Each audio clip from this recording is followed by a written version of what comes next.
Back with more Avatar: The Last Airbender. This is episode 9 of season 1, getting to near the halfway point of this season now, which is very exciting. And the last episode we kind of wrapped up kind of a two-parter-ish. They were very much kind of related with the same storyline, with Avatar, Roku and everything going on with that. And yeah, things got a bit crazy, but now we have a proper path and a time limit and everything for Aang to kind of master all the different elements. He has until Summer's End, so probably not a lot of time, really, considering everything he needs to master, but we kind of have like the end goal for him now, which is very cool, and I'm looking forward to seeing how much things are going to escalate or how much pressure he's going to feel now he knows time is always going to be running out for him to kind of master all these different things. I feel like we're really going to pick up the quest even quicker now, but it doesn't mean Prince Zuko will surely get involved and try and delay them, stop them in any way, shape or form he physically can, because he managed to get away in the last episode as well. And yeah, just loving this show. Can't wait to see what's going to be happening next, so let's get into the next one. You pretty much mastered airbending, and that only took you 112 years. I'm sure you can master 3 more elements by next summer. Not the time. Started waterbending. I can try and teach you some of the stuff I know. You do that? That's a good idea. We'll need to find a good source of water first. I've lost my lotus tile. Lotus tile? Oh. Lucky to have such an understanding nephew. I didn't know they could breathe fire. That's pretty cool. That's almost right. If you keep practicing, I'm sure eventually. Hey, I'm bending it already. Wow, I can't believe you got that so quickly. It's harder than it looks, so don't be disappointed if... I haven't even totally figured it out yet. The idea is to create a big, powerful wave.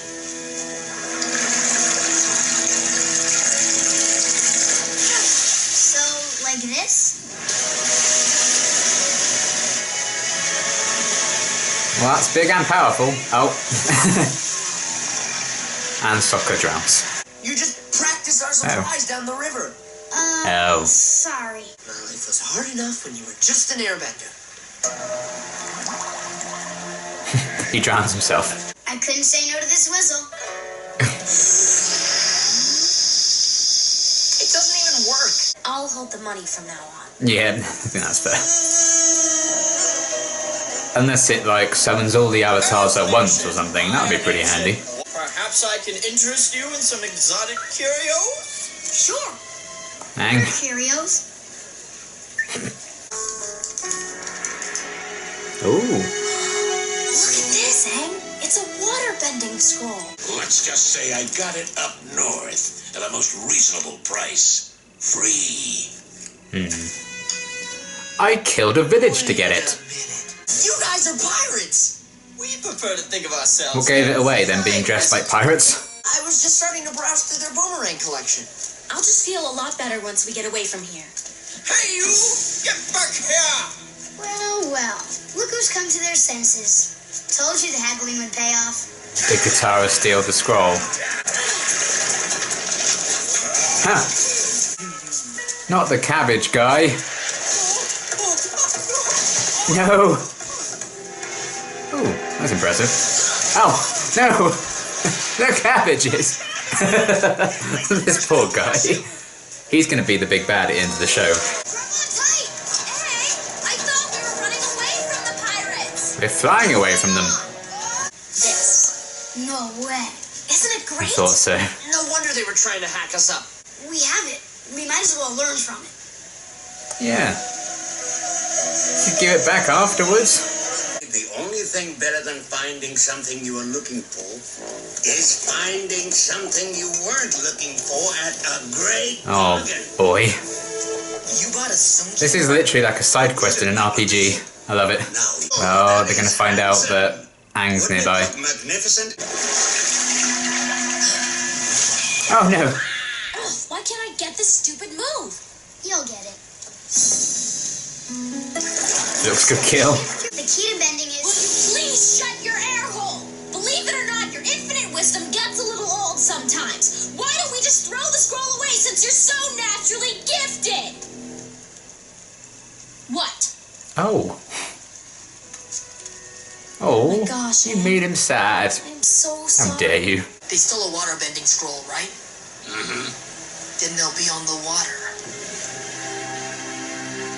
Aha, genius. Oh dear.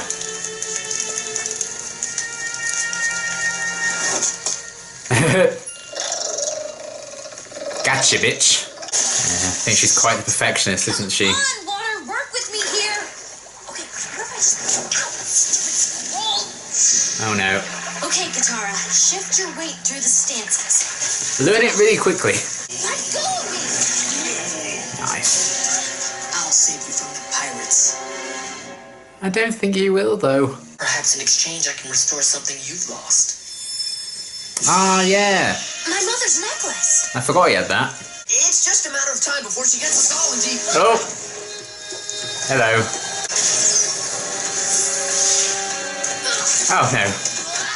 Well, that could have gone better. No, what? I'm not good enough to kidnap? Don't complain about these things. This is all my fault. No, Katara, it isn't. Yeah, it kind of is. Give me the boy. So sassy. You give us the scroll. And I'll bet you'll fetch a lot more on the black market than that fancy scroll. Shut your mouth, you water-tribe peasant. You'll regret breaking a deal with me. Who could have predicted that?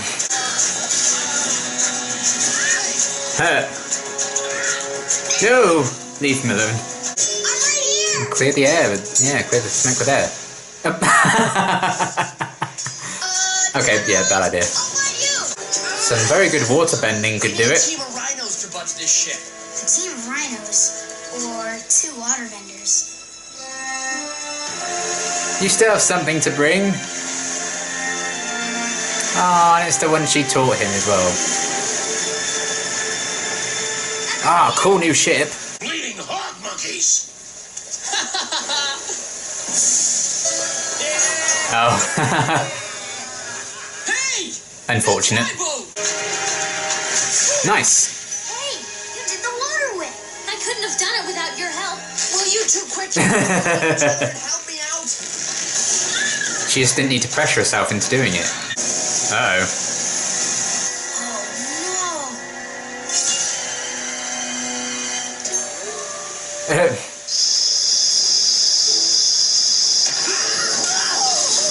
you lost your mind? This is no time for flute practice. Is it going to summon Appa? We can stop the boat. Aang, together. That's what my gut thought it was going to do when he first, like, tried it. Oh, I was hoping to get a cool new ship. Yay! I knew a bison whistle would come in handy. Thanks, Appa. Yeah, we owe you one. My boat! You're really going to get a kick out of it. Oh no. Has he found the thing? The style was in my sleeve the whole time. He's going to kill you.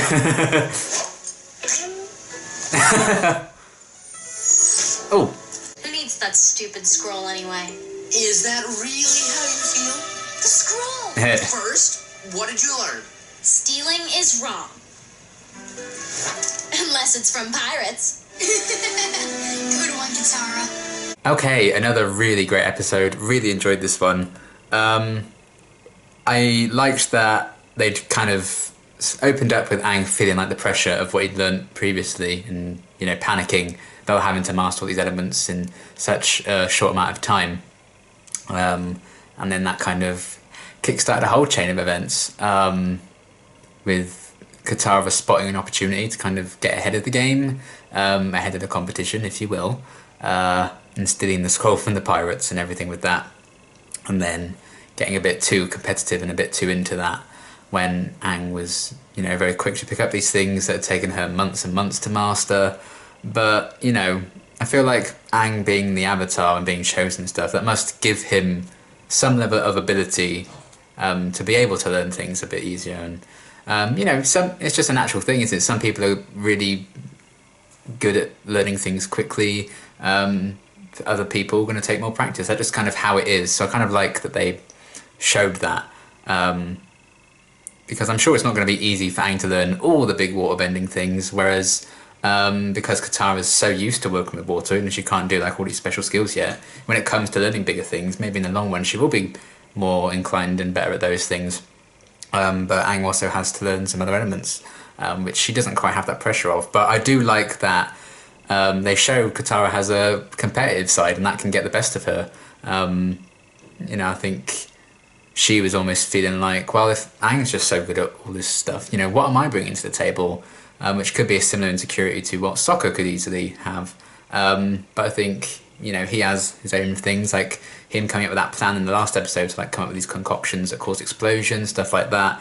And I love how it kind of all came to a head in this one with Aang kind of saying, well, I need 2 waterbenders to get this boat back in the ocean, and they used the first move that she taught him.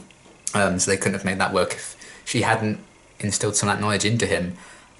So his first steps into the waterbending thing, I guess, will always be down to Katara, so she's always going to have that big influence on him anyway. And even if they didn't always need her waterbending skills, I think Aang still sees her and Sokka as, the closest people in his life now, like family to him, so he's still going to want them around regardless, and that's what they mean to him on this journey, and they made this choice to go with him, so they're going to stick it out regardless. But it is cool that you can create something even more powerful with like 2 waterbenders working on a problem. I really liked how that could mean Katara still feels wanted and needed, and I like the idea that she is her own worst enemy at times. She just couldn't leave those people in episode 6. She had to get back and put herself in danger to kind of try and save them all. And in this one, she lets this competitive nature just get the best of her, and that exposed their location to the pirates and to Zuko and everything with that. So I thought that was cool. And even like unexpected things that this episode did, like bringing the necklace back into it, which I completely forgot about, because she lost that in episode 6, and we saw the episode ended, I think, with Zuko finding it. And that kind of came up in this one, trying to strike a deal to get the necklace back. So just little things like that, I don't think I even needed to address that again per se. And it could have just been like, oh, he's found a necklace, he's still on their trail, kids, like, be wary. But they did bring it back in to like try and get Zuko to negotiate things. And a lot of this episode was Zuko trying to negotiate stuff, being a lot more successful than Aang was at negotiating, for example. So I like how they often parallel and contrast those 2 stories with Zuko and Aang. And here, Aang didn't have the materials to really haggle and was bad at it. Zuko had a great big ship, he made a deal with pirates, but it still ended up going wrong for him in the end, and Aang ended up going in the right way. So I like those kind of diverging stories with those 2, but they can still be somewhat linked. And how Iroh kind of kickstarted all those events because he wanted to get like a Lotus piece for his game. He was actually in his sleeve the whole time. So yeah, I don't know if that was just his excuse. He just made it up and hid it so he could like go on a little break. He's like, Zuko, you've been in stressful situations lately. Let's just calm down. Let's have a little break. But they ended up going exactly where Aang and all that were nearby, overhearing the pirates, making a deal with them. So like them kind of showing that, and it was cool that it wasn't just like Zuko after them in this episode. Because I think there's only so many episodes they could be like, oh, Zuko's still on the trail, so they kind of mixed it up by having pirates involved in this one because Katara stole the scroll, and kind of the backwards and forwards of that thing all over the place in this episode. I like that Sokka was the one who had it in the end and was like trying to teach Katara the lesson, but they had all that going on with the pirates, but then they made the deal with Zuko as well, so it's kind of a different kind of threat in a sense. And then ultimately those 2 turned on each other because the deal went south. And again, something Sokka can bring to the party. He seems to be very good at talking himself out of these situations. Katara steals her way out of them at times. Aang can airbend himself out of these situations. But Sokka, I think, is very intelligent. And I like that he just played on the pirate instinct, I guess, and said, well, he's the Avatar, you're going to get a better deal if you sell him on. Just as a way of turning these 2 sides that were against him on each other, causing a bit of a ruckus there that allowed them all to escape. So very quick on his feet with that, very quick thinking, and just showing Sokka's skill in that, and him crafting all these different weapons and stuff in past episodes. He brings a lot of the intelligence, I think, to the group. I feel like Katara has more emotional intelligence. And it's definitely, I think, apart from the obvious, with like her being competitive and stuff, own worst enemy, she's definitely, I think, the most wise, as they showed with her taking the money off Aang, because he spent it on a whistle. But I did like that the whistle kind of came back into it as well. That could have just been a throwaway gag. Like, oh, I wasted a third of the money we have left on a little stupid whistle that apparently doesn't work, but it actually does summon Appa, which is what I thought it was going to do. So I was glad to kind of be vindicated there when he did save them. So that's going to be a cool way of getting them out of some situations, perhaps in the future. So a way of telling Appa, like, oh, we're over here. So I enjoyed how that even came back into the plot at the end and was ultimately the key in saving them. So that was good fun. And Momo got a decent amount to do. He had a fight with that weird, like, dragony reptile birdie thing, which was horrible. Wrapped up in a flag, probably suffocated it. Whoops. But that was fun. Just to see him get involved in the battle. That was a different kind of thing to do with him. And yeah, I just very much enjoyed the focus on Katara stealing the scroll and seeing a bit more of the waterbending as well, seeing them learn some new skills. I'm sure they have plenty of time to practice some of those now. And to see Aang be so naturally good at some of those straight away, I think it can give you a bit more faith that, okay, maybe he can master a lot of this stuff much quicker. So I don't know if there's like, in World, there's like, oh, this element's, you know, the hardest to master or whatever. I don't know if that's the case. I suppose it just depends what nation you're born into, whatever you're, you know, better at. I don't know if there's like a rock, paper, scissors-esque world in terms of all the elements in this world, but I'm sure we can delve into that and explore that in other ways in other episodes and stuff. But yeah, just another really, really strong episode. I liked that it kind of all came from a place of panic for Aang, because he's like, well, this is what I need to do now, I need to get on the waterbending, and the fact that Katara was like, oh, I can teach you what I know, that was a really good idea to kind of kickstart them, since they're still a way off from getting to their destination, where we can learn a lot more and master it. And from then it just kind of got more and more chaotic, but I liked the final kind of action sequence, them stealing the boat, the battle with the pirates, really great gag as well when Aang cleared all these like smoke and stuff with his powers, and then everyone was just there pointing their weapons at him. That was excellent. There's some very good visual gags, I think, in this show, particularly in terms of like their humour. They do a great job with those. But, you know, there's some funny lines as well, but they do some really great visual stuff. And I think this episode was a very good example of that, because I think the second half in particular was very more action heavy. And yeah, I think Zuko is now he's down a ship, so what's he going to do next? Bit pissed off with Iroh as well, throwing the token thing away at the end. Not having a good time of it, basically, that guy. He keeps just slipping through his fingers everything he wants, and I imagine that's going to frustrate him more and more and more. And yeah, looking forward to seeing what he's going to do next now that he doesn't have a ship. Can he just get another one very easily? I'm not sure. But yeah, fantastic episode yet again. Loved what they did. I enjoyed the exploration of Katara's kind of biggest weakness being herself. Her potential insecurities there. That kind of jealousy, competitive nature. Little things just coming back into play, like the whistle, Katara's necklace, the pirates having a bit of a fun sequence at the start of the episode, but then Zuko kind of found them as well and teamed up with them. Sokka's display of intelligence was a lot of fun, some great visual comedy in this one as well. And yeah, the journey continues, and just to see Katara she didn't quite learn the lesson about stealing from pirates. She was like, yeah, that's still fine, but she did learn the lesson like when she snapped at Aang early on. And that kind of frustration, I think that's something that she can work on as well. Because, you know, Aang is still very immature, because technically he's, you know, not very old at all, in a way. And I think Katara and Sokka can bring that maturity to him in different ways. But I think the same effect is going to be that Aang is going to have a positive effect on both of those two as well. I think he'll allow Sokka to kind of let loose a bit more, have a bit more fun, relax at times when he needs to, because, you know, just being tense all the time is not going to be good for your health. And I think he kind of grounded Katara's sense of herself in this one as well, and just the fact that he also can do what she does, it isn't that he's better than her or she's useless now. It's that they can just be better together. And I really like that kind of message. So yeah, really great stuff with this episode. Can't wait to see what's going to be happening next. And until my next reaction, thanks for watching.